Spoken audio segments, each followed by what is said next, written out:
Namaskar dear learners, welcome to the MOOC course of the Pharmacology 2, subject code BP5053T. I am Dr. Sardindu Kumar Mishra, Associate Professor in the Department of Pharmacology at Ramis Institute of Vocational and Technical Education, Greater Noida. Today we are going to discuss about the agents which can commonly used for the treatment of inflammation, pain and the fever, and these agents are known as what non-steroidal anti-inflammatory agents. We have two lectures over this topic. The first lecture we are starting today. First, learning objective. What are the learning objectives? So learners are able to, at the end of this lecture, okay, are able to understand the history of NSAIDs. NSAID is a short term which is generally used for the non-steroidal anti-inflammatory agents. We can also enhance our knowledge over the arachidonic acid pathway, explore the classification of different NSAIDs, their common pharmacological action, and at last we can study or analyze the pharmacology of aspirin. So start with the history of NSAID. NSAID or non-steroidal anti-inflammatory agent, as name indicates, it doesn't have a steroidal ring. ठीक है, यानी कि इसके अंदर जो steroidal ring होता है वो क्या है, absent है. ठीक है, यानी कि कुछ एजेंट्स ऐसे भी होते हैं जिनके अंदर स्टीरॉयडल रिंग्स होते हैं. For example opioid analgesics. ठीक है, यानी वो पेन किलर जो ओपियम से मिलते हैं हमको, and they have what, steroidal ring. That's why they are known as steroidal agents, whereas these are known as non-steroidal due to the absence of steroidal structure or moiety in their skeleton. ठीक है, the first pain killer or you can say inflammatory agent, anti-inflammatory agent was isolated from white willow bark, which is commonly known as Salix alba. ठीक है, and the name of that compound is aspirin. The hydrolysis of Salix glycoside gives the salicylic acid, and later on the combination was you can say again enhanced by the by combining sodium salt of the salicylic acid in 1875, and it is very commonly used for the treatment of fever as well as pain. In 1899, the acetyl salicylic acid was synthesized, and in 1949 phenylbutazone was discovered as an anti-inflammatory agent. Indomethacin was founded in 1963, whereas in 1971 the Dr. Venn et al. Observed that aspirin and some NSAIDs block the prostaglandin pathway. ठीक है, now most NSAIDs जो हैं they are organic acids and or either their metabolites are organic acid. Generally they are divided into three parts. ठीक है, तो अगर हम बात करें तो the first one is the anti-inflammatory, second one is analgesic, and the third one is the antipyretic. ठीक है, anti-inflammatory as name indicates that it acts against the inflammation. Analgesic is the name which is generally used कहाँ, pen में. जो pen को कम करें उनको हम क्या कहते हैं, एनाल्जेसिक. क्यों कह देते हैं, क्योंकि पेन का जो मेडिकल टर्मिनोलॉजी है वो है एल्जेसिया. ठीक है, और एल्जेसिया को जो बंद करे उसको हमने क्या कह दिया, एनाल्जेसिक. ठीक है, antipyretic is a agents which decreases the body temperature specially in the fever, they are used. Pyrexia जो है it is a phenomena, you can say pyrogen की वजह से देखा जाता है. Pyrexia is a medical term for used for the fever, and the agents which are used to lower down this fever or the body temperature is known as antipyretic. Generally steroidal anti-inflammatory या फिर opium analogs के comparison में ये CNS को depress नहीं करते हैं, and they does not induce the physical dependence. Also known as non-opioid analgesics or non-narcotic analgesics. Generally they act on peripheral pain mechanism. ठीक है, अगर हम बात करें तो पेन जो है वो दो पाथवे को फॉलो करता है. The one is the central mechanism and the second one is the peripheral system और पेरिफेरल मैकेनिज्म. तो पेरिफेरल मैकेनिज्म और peripheral pain is inhibited by the NSAIDs, whereas central pain is inhibited by the opioid analgesics. ठीक है, या फिर narcotic जो हैं वो मार्केट में उनको यूज किया जाता है. अब ये काम कैसे करता है, generally it raises the threshold of pain in the CNS, and this is the reason why they are very commonly used as a OTC medication or non-prescription medication in the market. Classification देख लेते हैं तो generally NSAIDs are classified into four major classes. The first one is the agents which can inhibit two different type of enzymes, either COX-1 or COX-2. ठीक है, example aspirin piroxicam, sulindac, brufen, ketorolac, diclofenac, naproxen, ketoprofen, indomethacin, these are the agents which can inhibit both COX-1 as well as COX-2. ठीक है, COX को हम थोड़ा और आगे की स्लाइड में एनहांस करके पढ़ लेंगे. The second class is the preferential COX-2 inhibitor, यानी when there is a option available, ठीक है, for inhibiting COX-1 or COX-2. तो these agents such as etodalac, meloxicam, nimesulide or tolmetin, what they can do, they can preferentially bind with the COX-2 receptor and then they block the COX-2 receptor also. Partially they also inhibit the COX-1 also, receptor also. Now अगर हम बात करें, कुछ agents ऐसे होते हैं जो selective COX-2 inhibitor होते हैं. दे does not act on the COX-1. ठीक है, COX-1 एंजाइम के ऊपर उनका कोई रोल नहीं होता है. फॉर एग्जांपल रोफिकॉक्सिब, इटोरिकॉक्सिब, बेल्डिकॉक्सिब, लुमिराकॉक्सिब और celecoxib. They have only tendency to inhibit the what COX-2. ठीक है, and there are some agents which are weak COX-1 and COX-2 inhibition. ठीक है, जनरली इनका जो इन्फ्लामेटरी, एंटी इन्फ्लामेटरी जो मैकेनिज्म है वो थोड़ा वीक होता है.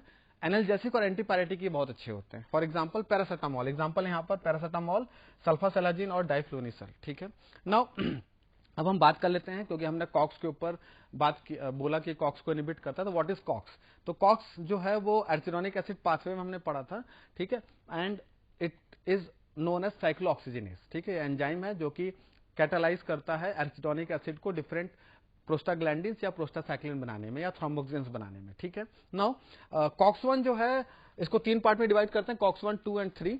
COX-1 is generally present in all cells and it has a housekeeping function. ठीक है, यानी it is known for the good activities. ठीक है, हमारी बॉडी में जो अच्छी फिजियोलॉजिकल एक्टिविटीज हैं that is regulated by the COX-1. इसलिए this is the reason why it is known as what, housekeeping enzyme.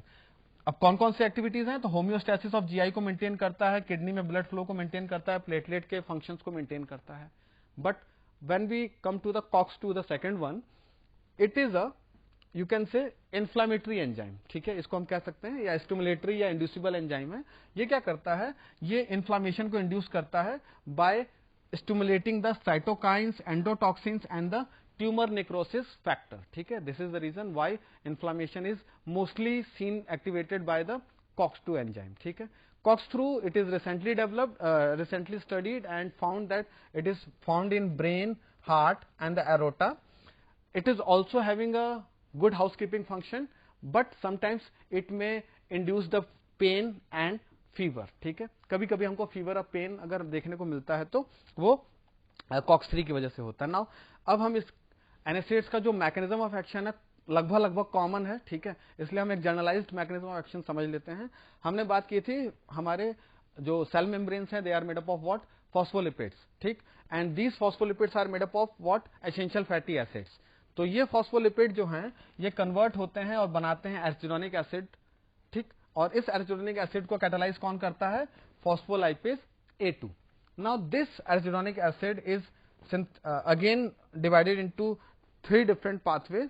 The first one is prostacyclin pathway, next one is the prostaglandin pathway and the third one is thromboxane pathway. ठीक है, अब इनको inhibit करने के लिए अलग अलग agents हमको चाहिए होते हैं. ठीक है, तो अगर हम बात कर लें तो प्रोस्टासाइक्लिन हमने पढ़ लिया है, प्रोस्टाग्लैंडिन पढ़ लिया, थ्रोम्बोक्सेन्स पढ़ लिए हैं. ठीक है, पैरेलल में एर्जिडोनिक एसिड को एक और पाथवे जाता है जिसको हम कहते हैं लॉक्स पाथवे और लिपोऑक्सीजिनेस पाथवे, जो लिकोट्राइन्स बनाता है या लिपोक्सिन्स बनाता है.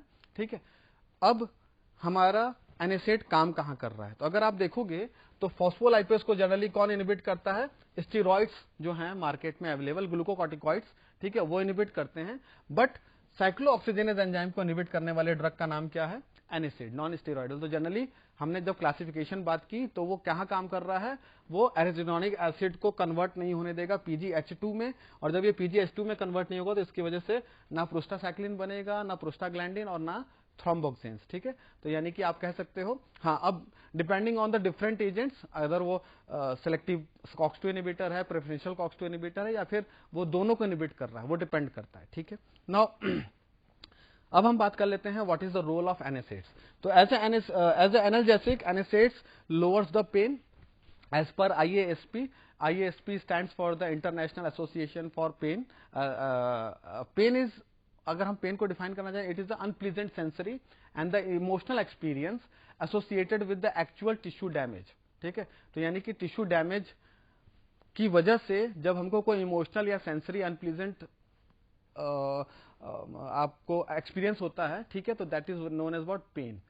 इसके लिए जो प्रोस्टाग्लैंडिन इन्वॉल्व है वो है PGE2 एंड I2। ठीक है, याद रखना E2 और I2 जो है ये जनरली हाइपरएल्जेसिया को इंड्यूस करता है, और इसको ब्लॉक करने के लिए what we can take NSAIDs. ठीक है, तो what NSAIDs can do, NSAIDs block the pain sensitising mechanism. ठीक है, and by this they relieve the pain, specially what type of pain, integumental pen.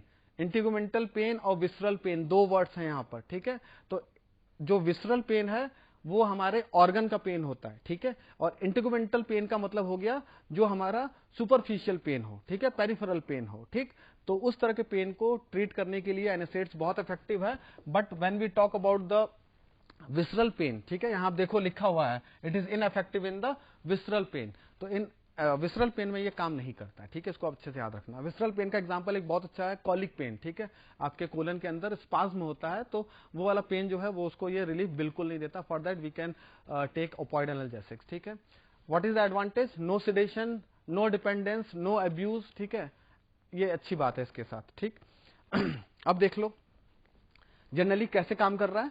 तो इन्फ्लामेशन या ट्रॉमा की वजह से हमको क्या हुआ, एराचिडोनिक एसिड पाथवे स्टार्ट हुआ। ठीक, क्योंकि हमारा जो फॉस्फोलिपिड मेम्ब्रेन है वो रप्चर हुआ, और रप्चर होने की वजह से फॉस्फोलाइपेज आया और उसने क्या बनाया, एराचिडोनिक एसिड बनाया। Now this arachidonic acid is catalysed by COX-2, और this COX-2 may induce the formation of PGE2 and the PGI2। ठीक है, और इसकी वजह से नर्व्स जो हैं वो सेंसिटाइज होंगे, और नर्व के सेंसिटाइजेशन की वजह से इंटरल्यूकिन का जो लेवल है वो इंक्रीज कर जाएगा। एंड दिस इंटरल्यूकिन लेवल जो है जो इंक्रीज हुआ, ठीक है, वो कई बार नर्व सेंसिटाइजेशन को क्या करता है, स्टिमुलेट कर देता है। अगर हम बात करें what is the role of NSAID as antipyretic, यानी फीवर लोअरिंग में कैसे काम करता है, तो पायरेक्सिया का मतलब, pyrexia is a medical term for fever and it lowers the body temperature. ठीक है, अब क्या मैकेनिज्म है, तो लेट्स सी। जनरली इंजरी और इन्फेक्शन होता है व्हेन वी गॉट इन्फेक्टेड और इंजर्ड। ठीक है, at that time interleukin 1 and TNF alpha, tumour necrosis factor alpha, is released. ठीक है, ये साइटोकाइंस हैं, ये रिलीज होते हैं, एंड दिस में lead to the generation of what, PGE2। ठीक है, क्या निकला, PGE2 निकलने लगता है। ठीक वैसे ही जैसे पिछले पाथवे में निकल रहा था, बट यहां पर PGE2 नर्व सेंसिटाइजेशन ना करके क्या कर रहा है, हमारे थर्मोस्टेट सेंटर को रीसेट कर दे रहा है। थर्मोस्टेट सेंटर क्या है, it is a centre which regulates the temperature of our body and it is located in the hypothalamus. ठीक है, ये हमारे ब्रेन में लोकेटेड है थर्मोस्टेट सेंटर। तो PGE2 generation what it will do, it can reset the thermostat center, and once the thermostat center reset, ठीक है ना, तो बॉडी का जो टेम्परेचर है which is fixed on 98.6 Fahrenheit और 37 degree centigrade will automatically increases. ठीक है, और वो 100, 102, 104, 105 तक चला जाता है। ठीक है, तो this is the reason how infection और द इंजरी में लीड टू द प्रमोशन और PGE2 जनरेशन, एंड दैट में लीड टू द फीवर। ठीक है, तो आप इसको कोरिलेट कर सकते हो। एनेसेड्स का काम क्या है, ये PGE2 के सिंथेसिस को ब्लॉक कर देगा। ठीक, तो once the PGE2 synthesis is blocked, this में lead to the inhibition of thermostat resetting. ठीक है, now this is a very important, NSAID as an anti-inflammatory. Now we studied कि inflammation जो है वो क्या है, it is a defensive or protective mechanism by the body, but sometimes the excessive secretion of inflammatory mediators may lead to the some diseases or disorders. ठीक है, now the increased COX-2 mediated PG synthesis at the site of injury may lead to the inflammation or the severe or alignments. ठीक है, and this injury or the trauma or the infection was inhibited by the NSAIDs. ठीक है, अब NSAID कैसे inhibit कर रहा है, by inhibiting the PG synthesis at the site of injury. ठीक, now it also inhibit the leukotriene as well as the cytokine pathway. ठीक, यानी आप ये नहीं कहोगे कि it only acts on the COX pathway. ठीक है, it also acts on the leukotriene pathway. ठीक है, as well as the cytokine pathway, ठीक. And this is the reason why NSAIDs commonly you can say selective COX-2 inhibitors are used for the different body pains or inflammations, ठीक है. Now they may also prevent the movement of chemicals or inflammatory mediators by blocking the intercellular adhesion molecule 1 or ICAM1 जिसको कहते हैं. Now NSAID also inhibit the generation of free radicals or the superoxide radicals. Now what is the role of NSAID in dysmenorrhea? Now what is dysmenorrhea? So generally this is a condition when a female feels pain during her menstruation, ठीक है ना. menstruation cycle के दौरान अगर pen होता है तो इसको रिलीफ करने के लिए हम क्या यूज करते हैं, NSAIDs यूज करते हैं. Now what is the reason behind this pain? तो यहाँ पर PGF2 अल्फा जो है वो रीजन है, ठीक है. ये एक्सेसिव कॉन्ट्रैक्शंस करता है यूट्रस का और एक्सेसिव कॉन्ट्रैक्शंस की वजह से क्रैम्प्स पड़ते हैं जिसकी वजह से पेन देखने को मिलता है. Now sometimes it may damage the endometrium, it is the innermost layer of uterus, ठीक है. And also lead to the ischaemia of myometrium, the middle layer of uterus. यानी कि अगर हम बात करते हैं तो यूट्रस की 3 लेयर हुए, आउटर, मिडल एंड इनर. तो ये मिजोमेट्रियम जो है, मायोमेट्रियम जो है, मायोमेट्रियम का इस्चीमिया करेगा. इस्चीमिया का मतलब it will restrict the blood supply to the myometrium. And myometrium is a part which is mainly responsible for the contraction. तो अगर उसको ब्लड नहीं मिलेगा तो क्या होगा, उसको न्यूट्रिशन नहीं मिलेगा तो क्या होगा, आपको चक्कर आएगा, आप गिर जाओगे खाना नहीं खाओगे तो, ठीक है. तो ठीक वैसे ही मायोमेट्रियम के अंदर अगर उसको ऑक्सीजन नहीं मिलेगा, ब्लड नहीं मिलेगा तो उसका जो फंक्शन है वो क्या हो जाएगा, पैरालाइज्ड हो जाएगा. Now NSAIDs inhibit the PG synthesis, और पीजी सिंथेसिस को इनहिबिट करते ही जो क्रैम्प्स थे मायोमेट्रियम और एंडोमेट्रियम में, ठीक है ना, वो जो क्रैम्प्स हैं उससे पेशेंट को क्या हो जाता है, रिलीफ हो जाता है. तो this is the logic how NSAIDs act on the uterus and release the dysmenorrhoea. Now NSAID also act as a platelet aggregator, ठीक है. थ्रोम्बोक्सिन A2 जो है वो एक प्लेटलेट एग्रीगेटर की तरह जाना जाता है, बट PGI2 जो है it decreases the platelet aggregation. यहाँ पर दोनों कॉन्ट्रा इंडिकेटरी है, ठीक है. आप ध्यान रखना, थ्रोम्बोक्सिन A2 जो है वो प्लेटलेट एग्रीगेशन को बढ़ा रहा है और दूसरा PGI2 जो है उसको कम कर रहा है. अब यहाँ पर NSAID का काम क्या है, NSAID blocks the TEX-A2 and increases the bleeding time, क्योंकि once the platelet aggregation was inhibited तो क्या होगा, ब्लीडिंग टाइम जो होगा वो इंक्रीज हो जाएगा, ठीक. And this is the reason why aspirin, और specially aspirin I am talking about, is effectively used for the myocardial infarction treatment, ठीक है. मायोकार्डियल इन्फार्क्शन में क्या होता है, आपके आर्टरीज के अंदर थ्रोम्बस फॉर्मेशन होता है, ब्लॉकेज हो जाता है, ब्लड सप्लाई जो होती है रुक जाती है, और जब कोरोनरी आर्टरी को ब्लड सप्लाई नहीं मिलेगी तो दिस में lead to the myocardial infarction, ठीक है ना. इसको ट्रीट करने के लिए हम एस्प्रिन लेते हैं. ये ब्लड थिनर की तरह या एंटीप्लेटलेट एजेंट की तरह भी नोन है मार्केट में. Now pharmacology of non selective COX-2 inhibitor को आज हम बात कर लेते हैं. Aspirin is the prototype drug for this class, and it is a very common question asked in the examination and the competition that how if you studied the pharmacology of aspirin, so somewhat all the NSAID may correlate with its pharmacology, ठीक है. Now what is acetyl salicylic acid? Acetyl salicylic acid is the common name, chemical name for the aspirin, ठीक है. Now it metabolized to form the salicylic acid. इसको अच्छे से याद रखना, यानी एसिटाइल सैलिसिलिक एसिड क्या है, एक प्रो ड्रग हो गई जो मेटाबोलाइज होगा और वो सैलिसिलिक एसिड को निकालेगा. And this salicylic acid is a compound which is responsible, you can say, for its action as a analgesic, ठीक है ना. तो एक एनाल्जेसिक की तरह एक्शन कैसे हो रहा है, जब acetyl salicylic acid break down हुआ, उसने क्या बनाया, सैलिसिलिक एसिड. नाउ अगर हम बात करें तो aspirin is a weaker analgesic than the morphine. Obvious सी बात है, I already told you, because morphine और opioid analgesics have a very good action on the central pain, whereas NSAID having a action over the peripheral pain, ठीक है, इंटीग्यूमेटरी pen, ठीक है. तो आप इसको ऐसे समझ लो कि this is the reason why aspirin is weaker analgesic compare to the morphine. Morphine क्या कर रहा है, आपके सेंट्रल पेन को सप्रेस कर रहा है, आपके विसरल पेन को सप्रेस कर रहा है, ठीक है. नाउ एस्प्रिन की अगर हम बात करें तो इट इज ए एक्सेप्शन.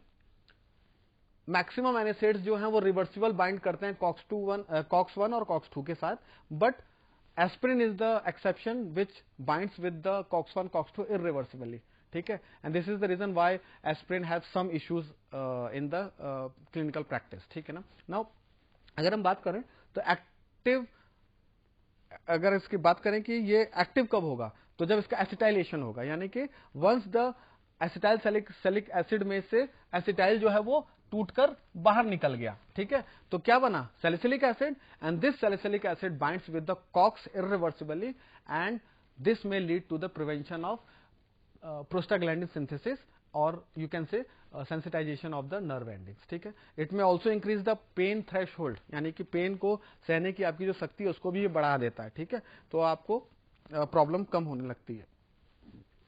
अगर हम बात करें तो ये फीवर को भी कम करता है. It also lower down the body temperature by resetting the thermostat in the hypothalamus and this is it also act as anti inflammatory agent at higher doses.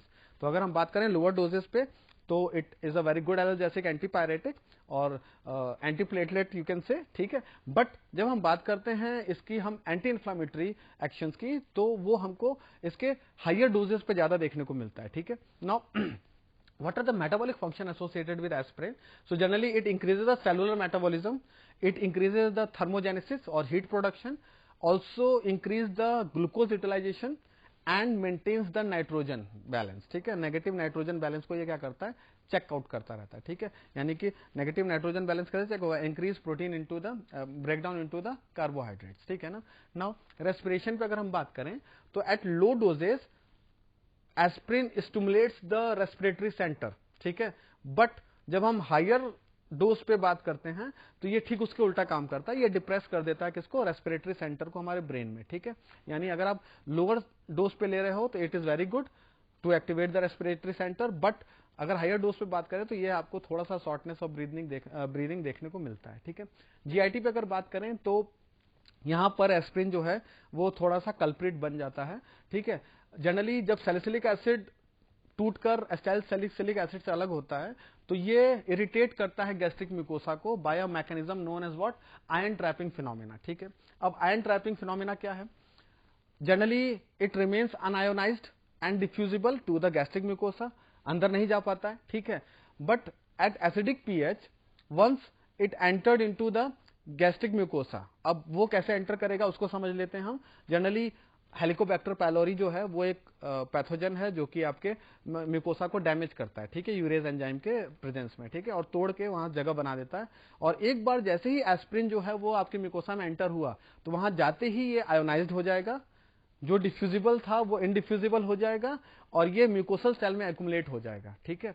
और एक बार अगर एक्युमुलेट हो गया तो बैक डिफ्यूजन ऑफ एसिड में lead to the you can say ulcer और the peptic ulcer, ठीक है. तो this phenomena is known as what, ion trapping phenomena, ठीक है. दिस इज स्पेसिफिकली और you can say selectively seen with the what, aspirin, ठीक है. ये बहुत एग्जाम में पूछा भी जाता है, ठीक. Now what is the role of aspirin in urate excretion? तो जनरली एट लो डोजेस, अब लो डोजेस को अच्छे से समझ लो, लेस देन 2 ग्राम पर डे, ठीक है. यानी अगर आप 2000 मिलीग्राम से कम पर डे कंज्यूम कर रहे हो एस्प्रिन तो इट में interfere with the uric acid excretion, ठीक है. यूरिक एसिड जो है ये एक आप कह सकते हो कि प्यूरिन मेटाबोलाइट है, ठीक है, प्यूरिन के ब्रेकडाउन की वजह से बनता है और अगर ये यूरिन से बाहर नहीं निकला, ठीक है, तो इट में lead to the disease known as what, gout, ठीक है. It is a disease which generally seen in the patient, old age patients, जहां पर यूरिक एसिड के क्रिस्टल्स जो होते हैं वो आपके छोटे छोटे जॉइंट्स में एक्युमुलेट हो जाते हैं, ठीक है, और पेन और इन्फ्लामेशन देखने को मिलता है. Also antagonises the activity of uricosuric drugs such as probenecid used in gout. But अगर हम बात करें तो हायर डोजेस पे aspirin is a very good molecule, यानी less more than 5 gram per day अगर हम इसको यूज करते हैं तो it increases the urate excretion, यानी कि यूरेट के एक्सक्रीशन को बढ़ा देगा और इसकी वजह से this compound is known as what, uricosuric agent, ठीक है. यूरिकोसेरिक एजेंट की तरह इसको हम मार्केट में देखते हैं, ठीक है. अगर एंटीप्लेटलेट ड्रग की एजेंट की बात करें तो एंटीप्लेटलेट में हम देखें तो ये प्लेटलेट एग्रीगेशन को TXA2 जो है वो बढ़ा रहा था, PGI2 कम कर रहा था. तो एस्प्रिन जो है वो एक एंटीप्लेटलेट या एंटी थ्रोम्बोटिक एजेंट की तरह यूज किया जाता है, specially for the treatment of myocardial infarction. Now what is the pharmacology, तो फार्माकोकाइनेटिक्स, तो फार्माकोकाइनेटिक्स अगर हम बात करते हैं तो स्टमक और स्मॉल इंटेस्टाइन में अब्सॉर्ब होता है, मेटाबोलाइज होकर सैलिसिलिक एसिड बनाता है और उसकी वजह से इसका एक्शन जो है वो देखने को मिलता है. प्लाज्मा प्रोटीन बाइंडिंग इसकी जो है 85% है and it may cross the placenta as well as the CSF, cerebrospinal fluid, metabolized in liver by glycine conjugation and excreted through the GFR, glomerular filtration.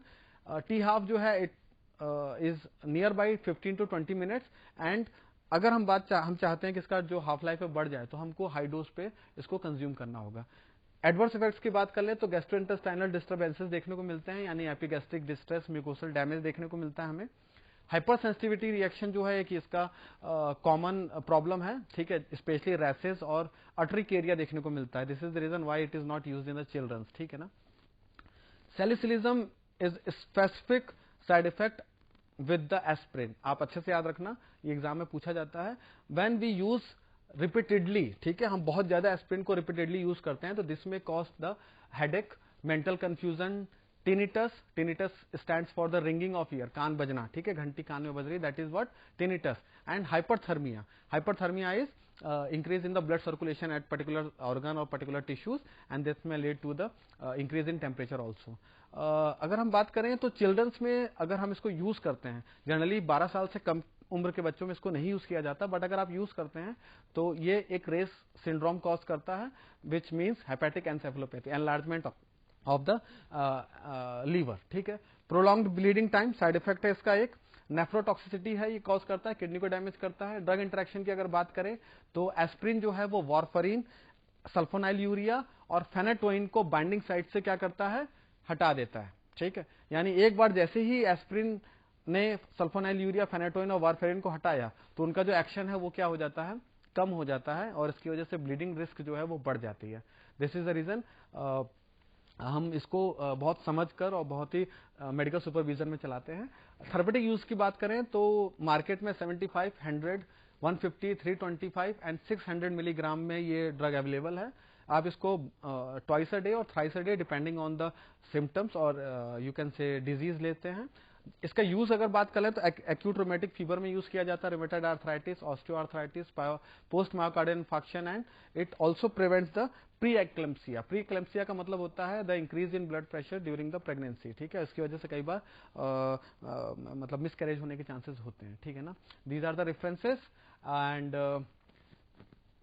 Thank you for today's lecture.